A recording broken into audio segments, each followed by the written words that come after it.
One thing I'm curious about is as it relates to coaching football, what are some of the challenges coaches face? So many, especially here in Florida. Time management is probably the top one. We have on a daily basis, we have to coach. That's obviously number one. If we don't have a great weightlifting program, we're not going to ever succeed on the field. We got to be bigger, faster, and stronger than everybody else we play. We have to teach the players the plays. We have to review film. We have to input data. We have to do installs in the classroom and on the whiteboard. And we have to do all of that when the bell rings at 3, 3:15, 3:30, whenever it does for all the different schools. And then we have to do that before the sun goes down. Yeah. So we have about 3 hours to do 6 different things. And it's just almost impossible. So you end up sacrificing one of the things. Maybe you don't lift weights as much as you should. Well, that's going to show up on the field. Maybe you don't teach the game of football the way you should. That's going to show up on the field. Maybe you don't. At JCS, we do devotions every single day for football practice. Maybe we skip that one day or 1 year or 1 week. Well, that starts to show up your team chemistry, and the whole reason why you're playing the game drops. And so you have to sacrifice something, but whatever you sacrifice is going to show up on the field in a negative way. So you want to get it all done. You just don't have the time to do it. Yeah. How does time management connect with snack? Yeah, so the thing we ended up being able to sacrifice without it showing up on the field negatively, and as a matter of fact, it showed up on the field incredibly positively, was those teaching moments, the installs in the classroom, the scouting reports, the game plan meetings.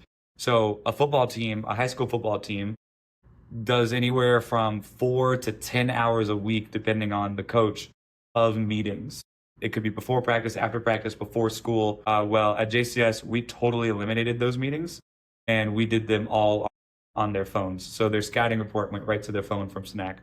Our game plan of how we were going to address the scouting report went right to their phones on Snack. And then the plays we were going to run that week, right to their phones on Snack. So we got to save that time that we have so little of, and now we can really focus on getting on the grass and getting better.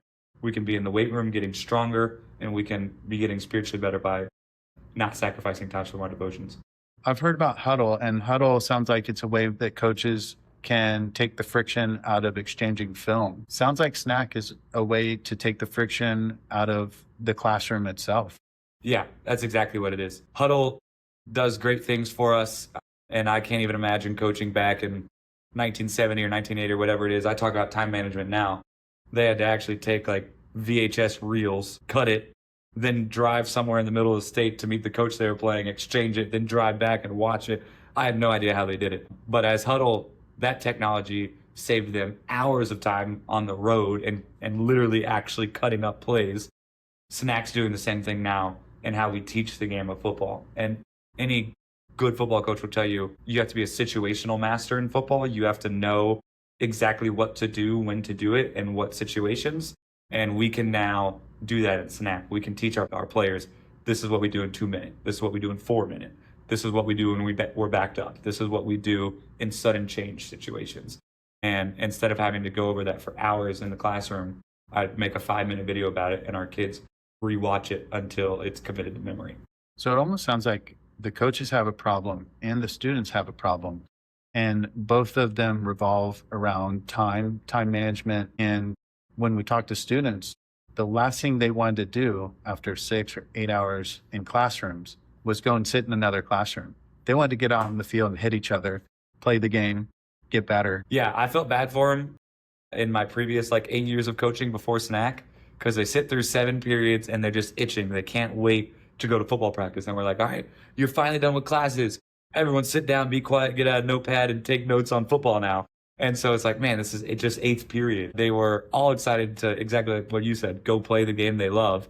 But we have to teach them, because football is such a violent sport, but it's such a mental sport as well, that if you're out there and you aren't confident in what you're doing and you aren't capable of doing it, like if you have to think about what you're doing on the football field, then you're going to be a bad football player, or even worse, like you're going to be at risk for injury, because if you're going half speed while another guy's going full speed, you're going to get lit up. So now what Snack has allowed us to do is we're confident that the players know what they're doing. And more importantly, they're confident in what they're doing. They know it.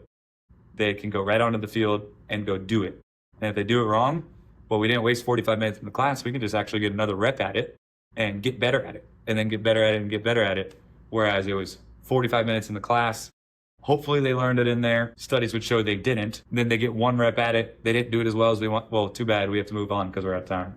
So, what is snack? Snack takes any long form video, breaks it up into short bite-sized pieces. That's why we call it snack. And then AI asks questions based on the video that the coach presents to the players. Ask questions every 30 to 45 seconds so that the players have to retain the information. They have to stay engaged. It's not the system where they watch a whole long 30-minute video and then answer 4 or 5 questions at the end. Well, they forgot what was in minute 1. This is maybe 5 to 10-minute videos that the coach himself records. Then every 30 seconds, the kid has to answer a question that's generated by AI. So it's no extra work for the coach at all.